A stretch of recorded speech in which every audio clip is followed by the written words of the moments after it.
श्रीगुरुभ्यो नमः। हरि ओम। श्रीमहागणाधिपतये नमः। श्रीमहासरस्वत्यै नमः। श्रीगुरुभ्यो नमः। हरि ओम। अस्मद्गुरुः विद्यानन्दनाथ गुरुचरणारविन्दाभ्यां नमो नमः। अस्मद्गुरुः काष्ठभगोत्सपवित्रम् नारायणयतीश्वरच्छात्रं वन्दे दासकुटिस्थं कृतं रामायणदासस्वामिनं रामानुजदासस्वामिनं नमो नमः। वन्दे शम्भुममापतिं सुरगुरुं वन्दे जगत्कारणं वन्दे पन्नगभूषणं मृगधरं वन्दे पशूनां पतिं वन्दे सूर्यशशाङ्कवक्निनयनं वन्दे मुकुन्दप्रियं वन्दे भक्तजनाश्रयं च वरदं वन्दे शिवं शङ्करं श्रीमन्नामपयोदश्यामधरा भृल्लराम जगदभिराम रामा जनकाम महोद्धाम गुणस्तोम धाम दशरथ राम నీరాటవనాటములకు బోరాటం బిట్లు గలిగే పురుషోత్తముచే నారాటమిట్లు మానను ఘోరాట విలోని భద్రకుంజరమునకున్ శ్రీరామ రామయనతును ఏ మానవుడైన గాలి ఏర్పడ మదిలో ఆరామ విభుని దలచిన కారాకులు దుర్లినట్లు కర్మము దుర్లు. ओम नमो भगवते नारायणाय। ओम नमो भगवते वासुदेवाय। ओंकारमंत्र संयुक्तं नित्यं ध्यायन्ति योगिनः कामदं मोक्षदं तस्मै ओंकाराय नमो नमः। नमस्ते देवदेवेश नमस्ते परमेश्वर नमस्ते वृषभारूढ़ नकाराय नमो नमः। महादेवं महात्मानं महापातकनाशनं महापापहरं वन्दे मकाराय नमो नमः। शिवं शान्तं जगन्नाथं लोकानुग्रहकारणं शिवमेकपरं नित्यं शिकाराय नमो नमः। वाहनं वृषभो यस्य वासुकी कंठभूषणं वामे शक्तिधरं वन्दे बकाराय नमो नमः। यत्र कुत्र स्थितं देवं सर्वव्यापिनमीश्वरं यल्लिङ्गं पूजयेन् नित्यं यकाराय नमो नमः। यक्कर्ता जगतां भर्ता संहर्ता महसां निधिः ప్రణమామి తమాదిత్యం బహిరంతస్తమోపహం. నేను 2025 సంవత్సరం సెప్టెంబర్ నెల 11వ రాశి కుంభరాశి. ఈ కుంభరాశికి ద్వితీయంలో శని వక్రించి ఉన్నాడు.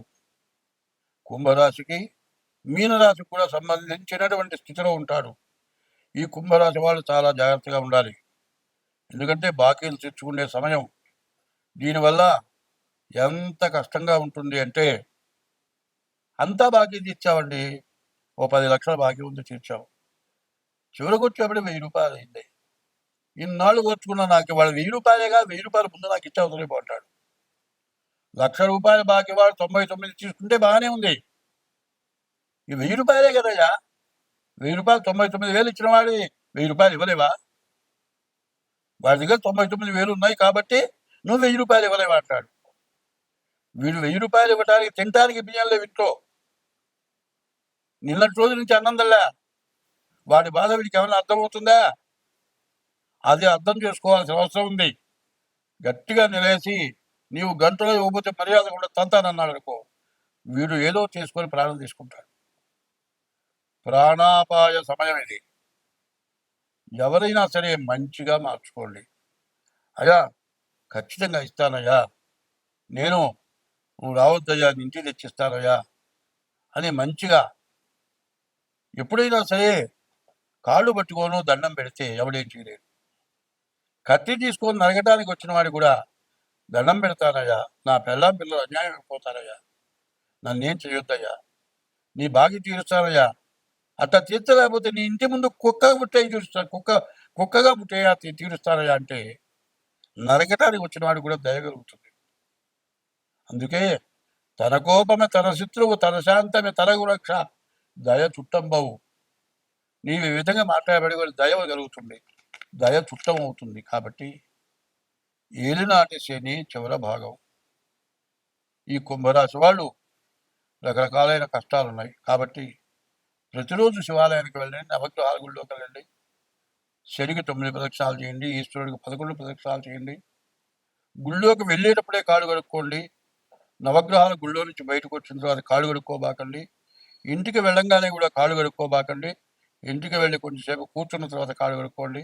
ఇట్లా చేస్తే మీ బాధలన్నీ పోతాయి, మీరు అన్ని విధాలా బాగుంటారు. మళ్ళీ పూర్వపు నీ ఆస్తులన్నీ నీకు వస్తాయి, నువ్వు బాగుంటావు. స్వస్తి. మార్చి 30వ తారీఖు సంవత్సరాది పండుగ రోజున 6 గ్రహాలు ఒక చోట చేరినాయి. షడ్గ్రహ కూటమి చేరింది. దీనివల్ల రకరకాలైన సమస్యలు, రకరకాలైన బాధలు, మరి ప్రకృతి తాండవం, ప్రకృతి విపత్తులు ఇవన్నీ కూడా జరుగుతాయి. అందరం బాధపడతాం. ఇదంతా ఎందుకు జరుగుతుంది అంటే, ఒకప్పుడు పుణ్యమే ఎక్కువగా ఉండేది. పాపం హరించడానికి అన్నదానం చేసేవాడు. ప్రతి ఇంటి ముందు కూడా ఒక అరుగు, అక్కడ ఒక చెట్టు, బాగా చెట్టు పెరిగి ఆ అరుగు మీద కూర్చున్న వాళ్ళకి నీడనిచ్చేది. అటువంటి అరుగులు ఎందుకు వేసేవాళ్ళంటే, మధ్యాహ్నం తను భోజనం చేసే టైంకి ఎవరైనా అతిథి వస్తే ఆయన శ్రీ మహావిష్ణువుతో సమానమని, ఎవరైనా వస్తారేమో అని ఎదురు చూసి, గృహస్థ అయినటువంటి వాడు, గృహస్థ అంటే వివాహం చేసుకొని భార్య పిల్లలతో ఉన్నటువంటి వాడిని గృహస్థు అంటారు. అటువంటి గృహస్థు కనీసం వాకిట్లోకి వెళ్ళి చూచి, ఆ అరుగు మీద ఎవరన్నా కూర్చున్నారేమో చూచి, ప్రతి వాళ్ళు కూడా పూర్వం పల్లెటూళ్ళల్లో కానీ బస్తీలో కానీ ఇంటి ముందు సింహద్వారానికి బయట గేటుకి ఈ పక్క ఆ పక్క అరుగు, ఈ పక్క ఆ పక్క ఒక చెట్టు ఉండేది. అయితే గృహస్థైనటువంటి వాడు ఎప్పుడు కూడా ఎవరికైనా పెట్టి తను తినాలి. మరి ఎవరు దొరకకపోతే మూగ జీవాలు ఉన్నాయి, కుక్కలు, ఆవులు, మరి సాత్విక జీవరాశులు. గోవు సాత్విక జీవరాశి. అదే కాదు, దాని నుంచి ప్రాణవాయువు వస్తుంది. మరి ఆ ఆవు ఉన్న చోట ఎటువంటి క్షుద్ర జీవాలు, పాములు, తేళ్లు ఇట్లాంటివన్నీ కూడా రాకుండా ఉంటాయి.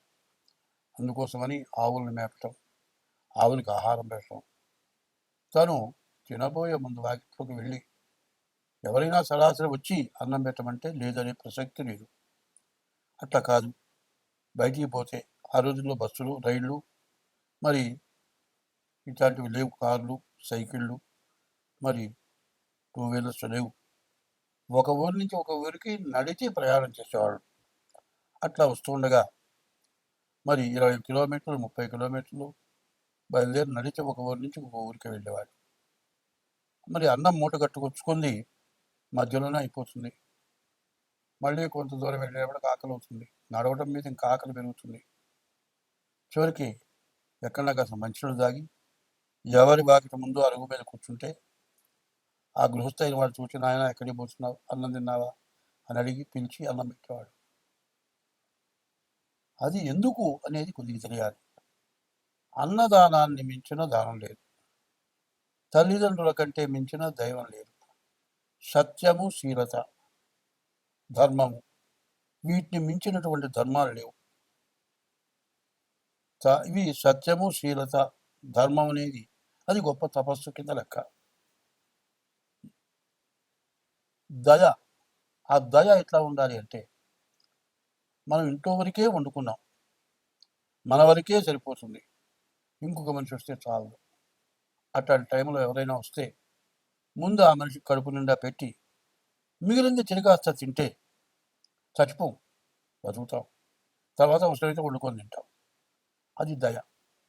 ఏ జీవరాశికైనా అపకారం జరిగి ప్రాణావసాన స్థితిలో ఉన్నప్పుడు దానికి వైద్యం చేయటం, కనీసం ఎవరైనా చచ్చిపోతే ఎవరు దిక్కులేని వాళ్ళని తీసుకెళ్ళి దానం చేయటం, అది అనాథ ప్రేత సంస్కారే కోటి యజ్ఞ ఫలం లభేత్. దిక్కులేని వాళ్ళని తీసుకెళ్ళి మట్టి చేస్తే కోటి యజ్ఞాలు చేసిన ఫలితం ఉంది అని ఇట్లాంటివన్నీ చేయటమే కాకుండా ఎవరి కులదైవాన్ని వాడు పూజించేవాళ్ళు, ఎవరి ఇంటి దైవాన్ని వాడు పూజించేవాళ్ళు. ఎవరి కులదైవాన్ని, గ్రామదేవతని, ఇంటి దైవాన్ని, ఇంట్లో ఉన్నటువంటి తల్లిదండ్రుల్ని, భార్యని, వాళ్ళకి ఎటువంటి అపకారం జరగకుండా, వాళ్ళు ఎంతో ప్రేమతో, వాళ్ళకి లోటు అనేది లేకుండా పెద్దవాళ్ళని చూడటం, ఇది ధర్మం. ధర్మో రక్షతి రక్షిత. ధర్మాన్ని నువ్వు రక్షిస్తే నిన్ను ఆ ధర్మం రక్షిస్తుంది. ధర్మస్య జయోస్తు. నువ్వు ధర్మంతో ఉంటే నీకు జయమే, అపజయం ఉండదు. అధర్మస్య నాశోస్తు. అధర్మం ఎక్కడైతే ఉంటుందో అక్కడ మొత్తం నాశనం అయిపోతుంది. ధర్మస్య జయోస్తు, అధర్మస్య నాశోస్తు. ప్రాణిషు సద్భావనాస్తు.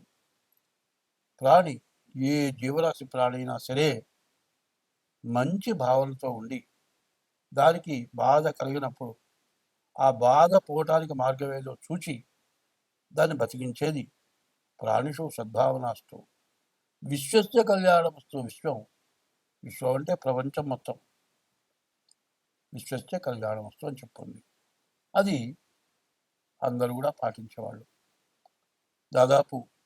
ఇప్పటికి దాదాపు మాకు ఊహ తెలిసేపటికి, నాకు ఇవాళ 82 సంవత్సరాల వయస్సు.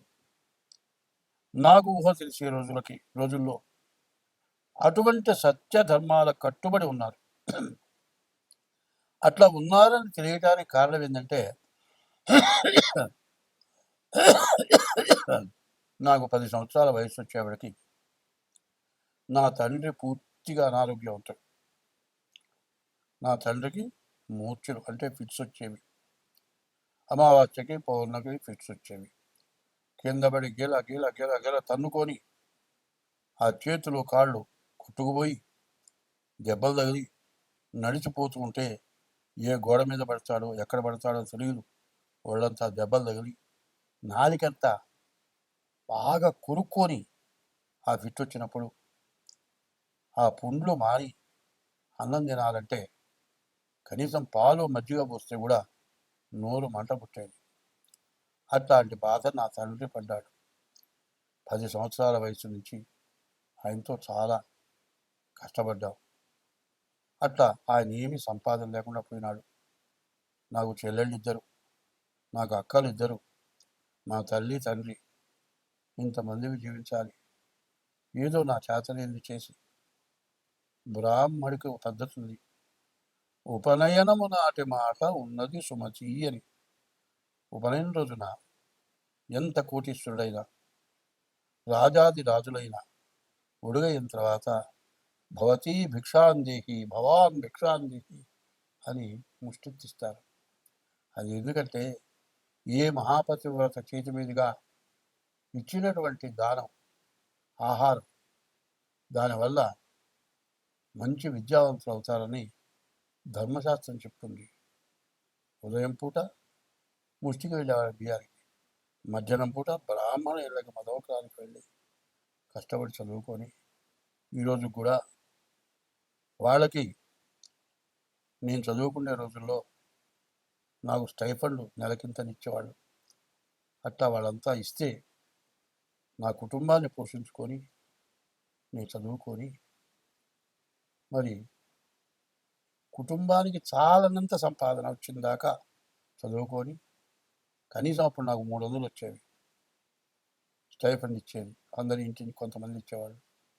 150 రూపాయల ఆదాయం రాగానే నేను మీ దగ్గర తీసుకోనంటే ఒక ఆయన పిలిచి, ఎలా నీకు ఎంత వస్తుందిరా అంటే, నాకు 150 వస్తుందండి సంపాదన.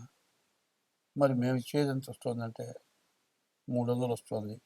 సగమే కదరా అంటే నేను అన్నాను, సగమేనండి, మీ 300 నా 150 ఉంటే నాకు అహంకారం పెరుగుతుంది. అదే 150తో కష్టపడి సంపాదించుకుంటాను, పైకొస్తాను, నా తల్లిదండ్రులను పోషించుకుంటాను, మా ఆడపిల్లల పెళ్ళిళ్ళు చేస్తాను అంటే ఆయన అన్నాడు, నాయన ఆయన పేరు చెరువు సూర్యనారాయణ గారు, గుంటూరు మహానుభావుడు. ఆయన లేరు, ఏ లోకంలో ఉన్నారో. ఆ మహానుభావుడు నన్ను శతవిధాల కనిపెట్టి చూస్తుంటే, నీ పిల్లల పెళ్ళిళ్ళైతే చెప్పు నాయన, ఒకవేళ పెళ్ళి నా సొంత డబ్బులతో చేస్తాను, మిగతా వాళ్ళకు కూడా సహకరిస్తానంటే అంత పరిస్థితి వస్తానండి అని నా కష్టార్జితంతో చెప్పబడి ఆడపిల్లల పెళ్ళిళ్ళు జరిగిపోయినాయి. 18 నుండి 19 వచ్చేవాడికి మా నాన్నగారు పోయినాడు. మరి మా నాన్నగారు పోయిన తర్వాత 20 సంవత్సరాలకి కష్టపడి సంపాదించుకొని బతికాను. ఆ రోజుల్లో అందరూ సత్యానికి, ధర్మానికి నిలబడ్డారు కాబట్టి ఇవాళ నేను, నా తల్లిదండ్రులు, మా కుటుంబం, మా వంశం బాగుపడింది. ఏ మహాతల్లి చేతి మీదుగా పెట్టినటువంటి ధర్మంతో నేను ఇవాళ 10 మందికి చెప్పేటట్లుగా, మరి అమెరికా, రష్యా, ఆస్ట్రేలియా ఇట్లాంటి దేశాల నుంచి జాతకం చెప్పమని ఫోన్లు వస్తూ ఉన్నాయి. దాంతో నేను జీవిస్తున్నాను. అప్పుడు అంత ధర్మం ఉంది, ఇప్పుడు అంత ధర్మం లేదు. ఎందుకు లేదు అంటే వచ్చేది చాలని పరిస్థితి. పిల్లల్ని చదువుకు చేరిస్తే ఎల్కేజీ నెలకి కనీసం చాలా ఖర్చు ఎక్కువ అవుతుంది అంటున్నారు. వాళ్ళ సంపాదన సగం కూడా చాలటం లేదు అంటున్నారు పిల్లల చదువులకి. అంత కష్టమైంది రోజుల్లో దోచుకొని తింటే కానీ బతకలేనటువంటి పరిస్థితులు ఏర్పడి చాలక అధర్మమైన సంపాదన సంపాదించుకుంటూ రకరకాలైన ఎటువంటి అధర్మమైన పనులైనా సాగు చేసి సంపాదించుకొని బతుకుతూ బాధలు పడుతూ ఉన్నారు. ఇప్పుడు మరి 2025 మార్చి 30వ తారీఖున 6 గ్రహాలు మరి మీనరాశిలోకి, 6 పాపగ్రహాలు, షడ్గ్రహ కూటమి వచ్చింది. దీనివల్ల చాలా బాధలు పడతారు. కాబట్టి ఎవరికి వాళ్ళు మీ డేట్ ఆఫ్ బర్త్ ద్వారా మీ జాతకం చూపించుకోండి. మీ జాతకరీత్యా దోషాలు ఉంటే వాటికి చేయించుకోండి. పాపగ్రహాల వీక్షణ వల్ల చాలా రకాల బాధలు వస్తాయి. మనం ఏమి చేయకుండానే మనం బాధలు పడాల్సి వస్తుంది అని చెప్పటం జరిగింది. అట్లా చెబితే కూడా కొంతమంది విమర్శించడం జరిగింది. జ్యోతిష్యం చెప్పబోయా అంటే తలకిందులైపోతుంది, గందరగోళాలు అవుతాయి, చాలా బాధలు పడతావు, ప్రకృతి వల్ల బాధలు వస్తాయి అని ఇవన్నీ నేను ఎవరు చెప్పమన్నారు? నాకు ఫోన్లు వచ్చినాయి. చూడండి, ఉత్తర కాశీ, హరిద్వార్, ఋషికేశ్. ఋషికేశ్ అంటే ఋషులు ఉండేటువంటి స్థలం. హరిద్వార్ అంటే విష్ణుమూర్తి యొక్క పాదాలు. హరిద్వార్ కైలాసంలో ఈశ్వరుడు ఉన్నాడు. ఈశ్వరుడు నెత్తిన గంగ ఉంది. ఆ గంగ హరిద్వార్ పాదాల దగ్గరకు వచ్చి గంగ పడ్డది. గంగ పుటక అక్కడి నుంచి వచ్చింది. హరిద్వార్ మునిగిపోయింది. హరిద్వారు మరి ఋషికేశు, అమర్నాథ్ ఇవన్నీ కూడా వరదల వల్ల బిల్డింగులు పడిపోయి ఎంతోమంది జనం చచ్చిపోయి, ఒక మరి ఉత్తర దేశమే కాదు, దక్షిణ దేశం, ఉత్తర దేశం అటు ఇటు దక్షిణ దేశం, ఆఖరి కాశీ కూడా మరి ఊరంతా నీళ్ళు వచ్చేసినాయి. ఇప్పుడు చూడండి, విజయవాడ అంటే బాగా మెరుగైన స్థలం. ఇంతవరకు ఇంత జలాన్ని మనం ఎప్పుడు చూడలే. ఇంత పరిస్థితులు రావటానికి కారణం ఏమిటి అని మనం ఆలోచించుకుందాం. ధర్మో రక్షతి రక్షిత. ధర్మాన్ని నువ్వు రక్షిస్తే నిన్ను ధర్మం రక్షిస్తుంది. ధర్మం రక్షించాలి అంటే ఏం చేయాలి అనేది ఇదివరకు చెప్పాను, ఇప్పుడు కూడా చెబుతూ ఉన్నా. ధర్మాన్ని రక్షించాలి అంటే అందరికీ తెలిసిందే. ఓం నమో భగవతే వాసుదేవాయ, ఓం నమో నారాయణాయ, ఓం నమ శివాయ, ఓం గం గణపతయే నమ, శ్రీమాత్రే నమ. ఇట్లాంటి మహామంత్రాలు ఇవి. రోజు 1-2 గంటలు మనం చేసే వృత్తిలో విద్యక్కర్లా, చదువక్కర్లా, సంతకం పెట్టడం చేత కాకపోయినా వినవాలా. ఈ చెప్పిన మంత్రాలు గుర్తుపెట్టుకోండి.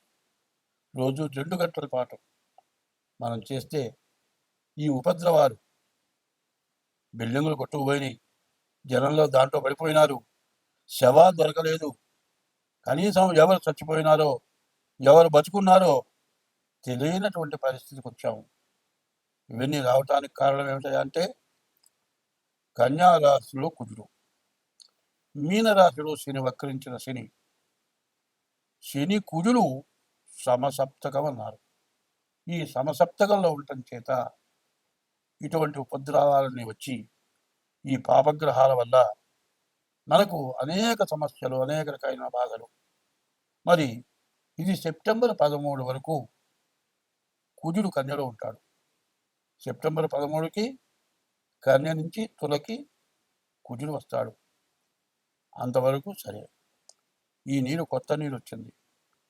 మరి నీరంతా చెట్లు చావలు అన్నీ కూడా మునిగిపోయినాయి, అన్నీ మునిగెత్తిపోయినాయి, అన్నీ కుళ్ళిపోయినాయి, రకరకాలైన జీవరాశులు ఉద్భవించినాయి. నీరంతా కలుషితమైపోయింది, తాగే నీరు కాలుష్యమైపోయింది, తినడానికి ఆఖరికి కూరగాయలు లేవు. ఎంత కష్టాల్లో మనం ఉన్నాం. ఒక్కసారి నమస్కారం చేసి చెబుతున్నాను, నన్ను విమర్శించబాకండి, బాగా ఆలోచించండి. ఎందుకంటే ఈ సమసప్తమంలో శని కుజులు ఉండటం చేత ఇట్లాంటి బాధలు, విపరీతమైన బాధలు వచ్చినాయి. దీన్ని నేనే కాదు, చాలామంది పెద్దవాళ్ళు చెప్పారు. అది ఇప్పుడున్న పరిస్థితి ఏమిటా అంటే ఎవరికి వాళ్ళు తెల్లవారు లేవగానే బ్రతుకు కోసం, జీవనాధారం కోసం ఎవరి వృత్తి వాళ్ళు చేయటంలోనే తయారైపోయినారు. పిల్లల చదువు, అంతులేని విపరీతమైన చదువు పూర్తయిన దాకా బాధ, చదువైన తర్వాత ఉద్యోగం కోసం బాధ, ఉద్యోగం వచ్చిన తర్వాత వివాహం దగ్గర బాధ, అన్నీ బాధలే తయారైపోయినాయి. ఈ బాధల్లో పడి ఏమి మర్చిపోకూడదో అది మర్చిపోయినాం. దైవాన్ని ఎప్పుడూ ప్రార్థించాలి. హనుమాన్ చాలీసా ఉంది, తులసీదాస్ గారు రాశాడు. రోజుకి 11 సార్లు చొప్పున 40 రోజులు హనుమాన్ చాలీసా చేస్తే మీరు ఏది కోరుకుంటారో అది అవుతుందని చెప్పండి. మరి ఇట్లాంటి సమయంలో కాదు, హనుమాన్ చాలీసా ఒకళ్ళు కూర్చొని రోజు 11 సార్లు చేయొచ్చు. ఓం నమో భగవతే వాసుదేవాయ, ఓం నమో నారాయణాయ, ఓం నమ శివాయ, శ్రీమాత్రే నమ, ఓం గం గణపతయే నమ. ఇట్లా మరి విష్ణు సహస్రంలో హరే రామ హరే రామ రామ రామ హరే హరే, హరే కృష్ణ కృష్ణ కృష్ణ హరే హరే, ఇది షోడశనామాని కలి కల్మషనాశనం. హరేర్నామ హరేర్నామైవ కేవలం కలవు నాస్త్యేవ గతిరన్యత అనేవన్నీ చెప్పున్నాయి. ఇప్పుడు ఈ చెప్పిందంతా ఒక్కసారి విని వదలతో 1కి 10 సార్లు వినండి. నేను చెప్పిన ఈ మంత్రాలని అక్షరాలు రాని వాళ్ళు వచ్చిన వాళ్ళ దగ్గర కాగితం మీద రాయించుకొని, అక్షరం వచ్చిన వాళ్ళకంటే అక్షరం రాని వాళ్ళు, చాలా జ్ఞానం ఉన్న వాళ్ళు ఉన్నారు, పూర్వజన్మ స్మృతంతో జ్ఞానం కలిగి ఉన్నారు. మరి అందరూ కూడా ఈ భగవంతుడి యొక్క నామస్మరణ చేయటం, హరి అచ్యుత అనంత గోవింద నారాయణ హరి, ఈ నామాలు చాలా విశేషమైన నామాలు. మా పెద్దవాళ్ళు ఎప్పుడూ స్మరణ చేసేవాళ్ళు. రామతారక మహామంత్రం ఉంది, ఆంజనేయ మహామంత్రం ఉంది. ఇవన్నీ గురువు దగ్గర ఉపదేశం చేసుకొని మేమంతా అనుష్ఠానం చేశాం. ఇప్పుడైనా ఎవరి పని వాళ్ళు చేసుకోండి. కనీసం తెల్లవారుచావన 1 గంట ముందు, సూర్యోదయానికి ముందు లేవండి. నేను చెప్పిన మంత్రాల్లో మీకు ఇష్టమైన మంత్రం 1-2 గంటలు స్మరించండి. కళ్ళు మూసుకొని 2 ఆలోచన లేకుండా చేయండి. మనకున్నటువంటి మరి సెప్టెంబర్ 13 దాకా ఈ వరదలు పెరిగిపోయి ఇప్పుడు ఇండియా అయిపోయింది, పాకిస్తాన్ కొట్టుకుపోతుంది అంటున్నారు. ప్రపంచ దేశాలని కూడా అల్లకల్లోలమయ్యే పరిస్థితులు కనబడుతున్నాయి. కాబట్టి అందరం బాగుండాలి, శత్రువుని మంచిగా చూడాలి. ఒక మాట చెప్పింది ఉపకారికి ఉపకారము విపరీతముగా దుసేయ వివరింపంగా అపకారికి ఉపకారము నెపమెన్నక చేయువాడు నేర్పరి సుమతి అనుంది. అట్లా చేయటం. తర్వాత మృతియును మృతియును జీవనంబునివి మేదిని లోపల జీవకోటికి సతతము సంభవించు సహజంబిది చోర హుతాశ సర్ప సంహతులను దప్పి ఆకటను పంచతనందడి ఎట్టి జీవుడు వేతలను పూర్వపుణ్య బల వేదనలొందుచుకుందునిప్పుడు ఆగామి సంచితా ప్రారంభాలు పూర్వజన్మలో ఈ జన్మలో మనల్ని కన్నవాళ్ళు చేసినటువంటి అధర్మమైన అసత్యమైన పాపమైన కృత్యాల వల్ల మరి కొండల మించి దుల్లి చచ్చిపోవటమో ఏదో తగలబడిపోయే చోట పోయి అందులో పడి చచ్చిపోవటమో దిక్కు ముక్కు లేక అడవిలో ప్రయాణం చేస్తూ నీళ్లు దొరక్క దాహం తీరక మంచినీళ్ళు లేక చచ్చిపోవటమో రోగాల వల్ల చచ్చిపోవటమో నడిచి వెళ్ళేటువంటి మనిషి కాలుదారి ఏదో బావిలో పట్టమో కాదండి కాలుదారి పడి కాలు విరిగిపోయి ఎవరు తీసుకెళ్లేవాడు లేక ఎవరు మనుషులు దొరక్క 2 రోజులు 3 రోజులు అక్కడే పడి ఉండి చివరికి తిండి లేక నీళ్లు లేక వైద్యం లేక చచ్చిపోవటం ఇట్లాంటివి చాలా జరుగుతున్నాయి. ఇవన్నీ ఎందుకు? నీవు పూర్వజన్మలో ఈ జన్మలో నీవు చేసుకున్న పాపాల వల్ల జరుగుతున్నాయి. ఇటువంటి పాపాలన్నీ కూడా హరించిపోవాలి అంటే ఇదివరకు జర్మనీ కర్పూరం అని వచ్చేది. ఇంతలా ముద్ద కర్పూరం పళ్ళల్లో పెట్టి వెలిగిస్తే మొత్తం నీరైపోయేది. కిలోమీటర్ దూరం చల్లదనం వచ్చేది. ఆ కర్పూరం మొత్తం నీరైపోయి కరిగిపోయేది. అట్లా సమస్త పాపాలు కూడా హరించుకుపోతాయి. మనం రోజు తింటున్నాం, 3 పూట్ల తింటున్నాం. తిన్నదని తిన్నట్టు అరిగిపోయి హరించుకుపోతుంది. ఎంత తిన్నా అయిపోతూనే ఉంది. అట్లాగే సముద్రాలు ఎండిపోతున్నాయి, కానీ జలుబుకి ముక్కులు మాత్రం ఎండిపోవట్లే. ఎంత తిన్నా ఈ కడుపులో ఆహారం జీర్ణమైపోతుంది. ఎంత సంపాదించినా ఎంత తిన్నా ఈ పొట్టకి తిండి మరి జీర్ణించుకోలేకపోయినా ఇట్లాంటి వరదల వల్ల కానీ కాలుష్యాల వల్ల కానీ జలుబు దగ్గు జ్వరం ఇటువంటివి వస్తున్నాయి. మరి ఇవన్నీ పోవాలి అంటే భగవంతుడి యొక్క నామస్మరణ ఎవరికి వాడు చేయటం. ఏదైనా కొంతమంది కలిసి తిండి యాగము, రుద్రయాగము, లేకపోతే శతచండి యాగము, మహారుద్ర యాగము, సుదర్శన హోమము, ఇట్లా భాద్రపదం గణపతి హోమము ఇట్లాంటివి జరగటానికి ప్రోద్బలం ఇచ్చి అందరూ బాగుండాలి, మనం బాగుండాలి, ప్రతి జీవరాశి బాగుండాలి.